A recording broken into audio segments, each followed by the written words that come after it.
So, ma'am, my first question to you that yesterday you have selected a directed executive of the GIJN. Just first of all, I just want to know about the GIJN in a brief. And second, as a woman, what you have a vision for the women in GIJN in the next few years? Yes, well, thank you very much. So GIJN is a global organization. We are a network of networks. So we have over more than 240 member organizations around the world. And our focus is on strengthening the capacities of investigative journalists around the world, is building, sharing tools, techniques, building knowledge in our investigative journalism community, supporting so we can empower ourselves, and we have great journalism all around the world, journalism that exposes wrongdoing, that holds powerful to account, that tells stories that otherwise citizens wouldn't have access to. So that is an immense responsibility for us. We have a wonderful team with over 40 people in 25 countries. We have regional editors that also help us connect with our network in many parts of the world, and also we work in different languages. So we produce content in many different languages so that it reaches communities of investigative journalists that don't necessarily speak English and otherwise wouldn't have access to materials on how to do investigative journalism, what are the tools and techniques. Because it's not only enough wanting to do it, we need to professionalize ourselves in terms of the techniques, how we address and overcome challenges, how we do the investigations, how do we think about handling, working with sources, how do we fact check, how do we tell the stories, how we get access to data. There's so many different elements to it. And then how we collaborate. So we connect our community. We're a key connector of the networks. And then by doing so, we empower our investigative journalism community.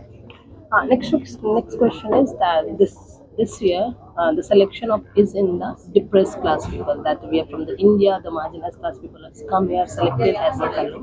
So is there any future process will be for the women and plus depressed class people in the GIGN? Yeah, and on that note, like you were asking about women in investigative journalism, GIJN has actually a great program that was started by our deputy director and program manager like Abby Manuli and Ann Koch, that it has existed for a while, that is called GIJN Women, that has been focused on strengthening also the capacities of women who are working on an investigative journalism, sharing challenges but also resources on that are addressed and faced by women in different parts of the world, and different realities, and it has helped strengthen our capacities and also expand our network. Because when you get into different aspects, like investigative journalism can be very complicated, and that's for everyone, and at the same time you're dealing with other challenges that could be connected to, well, facing having like a family. Then how do you balance having a family and being an investigative journalist? I mean, it's all part of being the same person, having mentors that support you, like that support network that help you advance as an investigative journalist. So all those things are resources that our community is already, and GIJN is already offering to women in investigative journalism.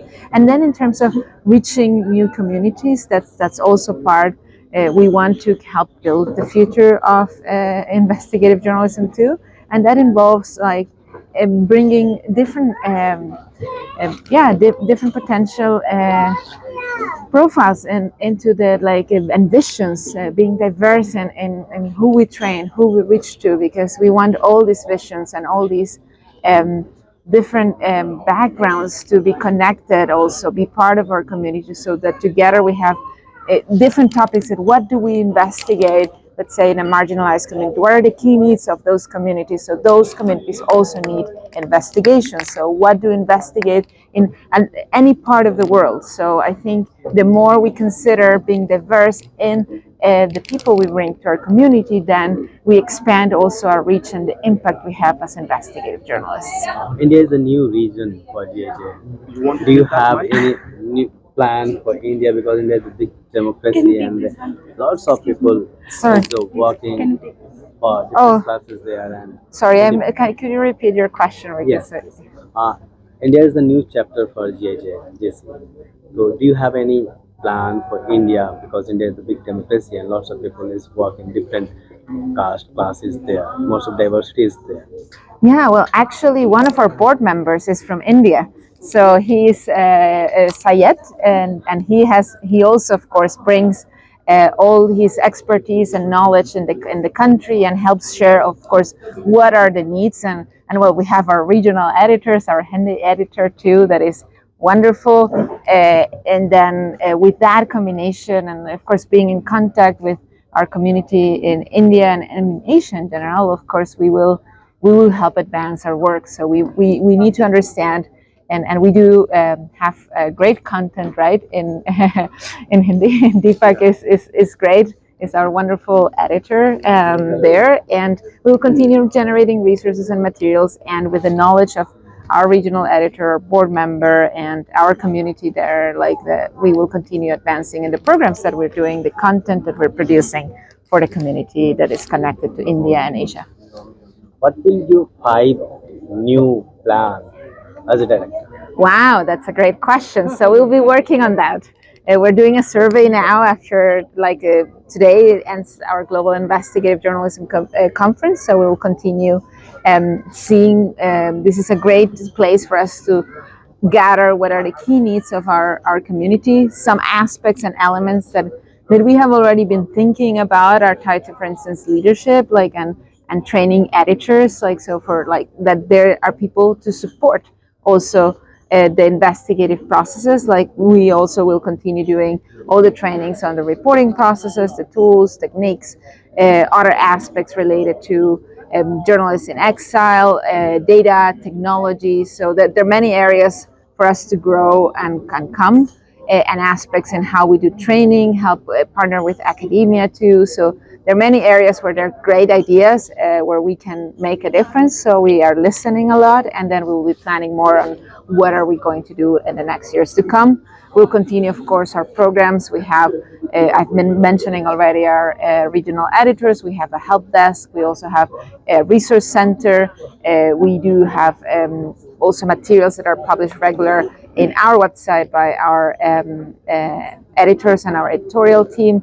So all that will happen, and naturally we'll continue doing our global conferences. So we continue bringing together our global investigative journalism community to get connected. We have published several guides in the last weeks too that are generating more resources, and we have a digital threads program too where we are providing specific training now on that area. So we'll continue expanding our training activity and our capacity building for our community.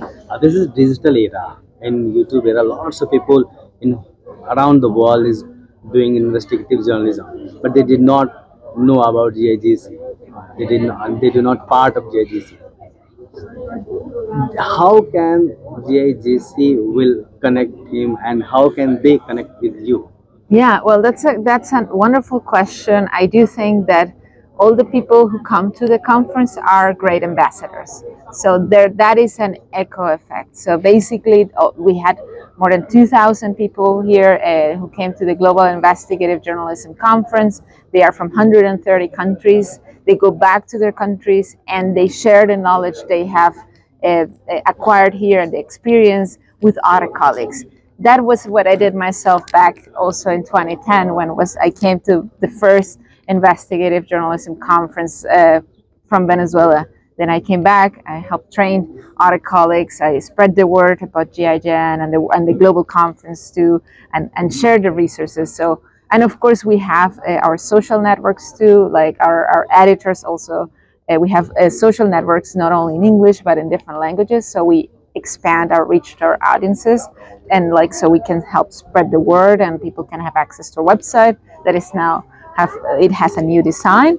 But it's an echo effect. That's the power of networks. So we hope and expect also the people who attended here to spread the word and help us reach others, as we will continue, of course, using our regular channels to reach our communities in different parts of the world. What are the plans for Asia and Africa? Oh, that's we will Asia and Africa are central, of course, to GIJN, and we have regional editors there. We have some programs already ongoing on advisory services in Asia and with some newsrooms in Asia, and help advance and expand their capacity with mentorship, with coaches. We also have some programs in Africa to help advance also aspects on building curricula for investigative journalism. And there's some other areas that we are exploring, but naturally we will be working closely with our communities there, with our network there, to continue developing programs that are adjusted to the realities and needs of the regions. And at the same time, we will make sure that the materials, resources that have been generated, that we are gathering also from spaces like the Global Investigative Journalism Conference, are shared with our network there, and we adjust also materials that are like connected to those realities. We'll be present at the African Investigative Journalism Conference to be held now in November. We'll be sharing there also the like materials and lessons learned from the Global Investigative Journalism Conference. We'll be very active there and connecting also with our African colleagues, and we'll continue exploring what are our next steps towards Asia. We have had some Asian conference already in the past years, and we will continue working on the next steps for both Asia and Africa too. You are a woman, and you are right now a director of GIJN. So, what are the plans to get more women in journalism? Yes, I was mentioning earlier that we have our GIJN Women program, and that is a way of helping expand our reach to train, to share capacity, to have a network also to help like have not only train but also have mentors that help reach each other and help they bring more women into investigative journalism. The realities vary across regions too, across countries, but we know it's key to have a great mix of views, and women make an important part of the investigative journalism community. So GIJN Women is an important program for us, and will continue expanding and growing and finding ways in which that program can help us bring more women into the field, and not only just bringing them, but having the right resources, having the right training, so that they can shine and thrive. What is your next step, and that you felt that it it work should be done before, but you want to do in first step? First step for me is listening. We need to listen a lot to then plan and then act. So, because if we act first and we haven't listened, we might be getting into the wrong direction. So, this is a stage for me, and for our organization to listen. So, we'll be paying attention to the survey that we are sharing with all the attendees of the global conference. We're listening internally also to everyone from our organization to see where we are at.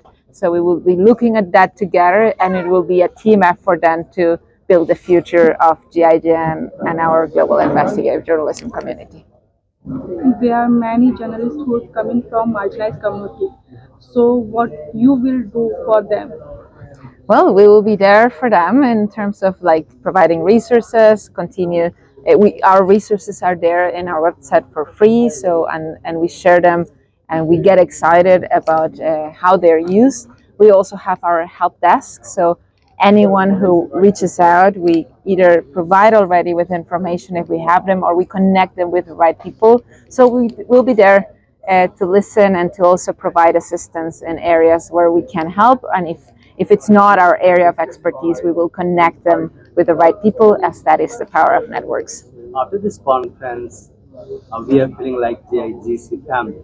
Yes, of course. So what can we do for betterment of GIGC? Well, we actually, as it's a family, as you say, we want everyone to be present. So we want you to share what are your needs, what are your thoughts, if you have ideas, areas that we're not covering that you think where we can improve, be better, provide new resources, training, materials. And also if there are people who need your expertise, we will connect them with you, and we expect also that generosity is part of the spirit of the network. And if you can share also your knowledge, that is super valuable, your experience with the network. So we empower ourselves because everyone has different knowledges and different skills, and combined we're stronger.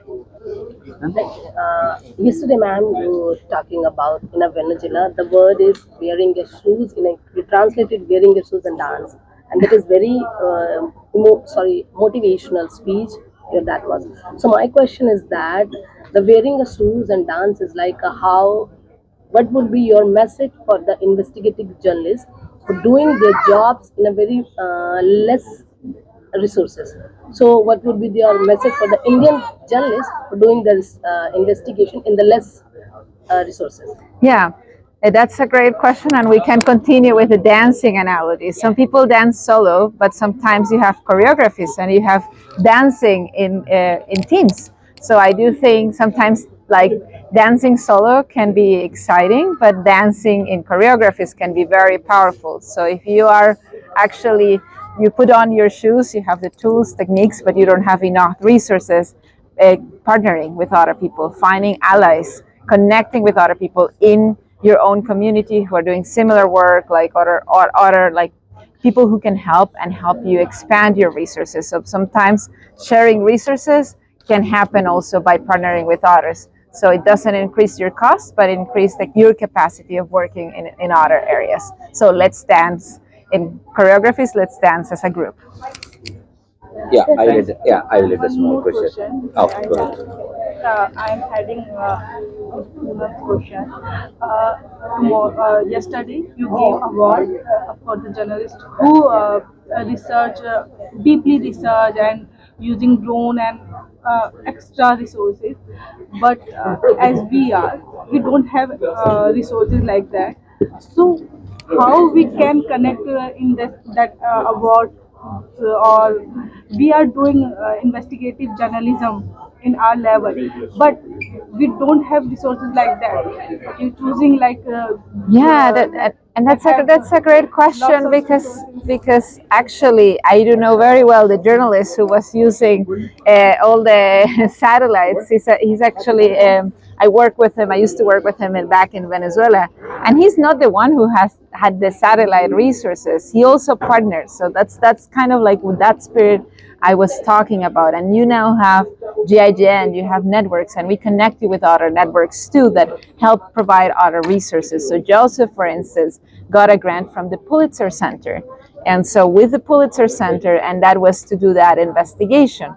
And with the Pulitzer Center, he had this idea of using satellite imagery to explore systematically illegal mining in Venezuela. He didn't have all the resources or all the necessarily knowledge on the use of AI and satellite imagery, but he partnered with others. So the Pulitzer Center contacted him with other organizations who had that expertise, and then they worked with him on that project. So that is the power of networks. So you don't need to think, oh, I don't have the resources. It's like, and I was saying the other day, it's like thinking, what is that I don't know, or what resources I don't have, and then check. Well, you can reach out to your to GIJN and our networks, and then expand. Don't be afraid of asking questions to others, because then magic can happen. You can connect with others, and those resources could be accessible to you. It's a matter of reaching out and being excited about collaborating and working with others.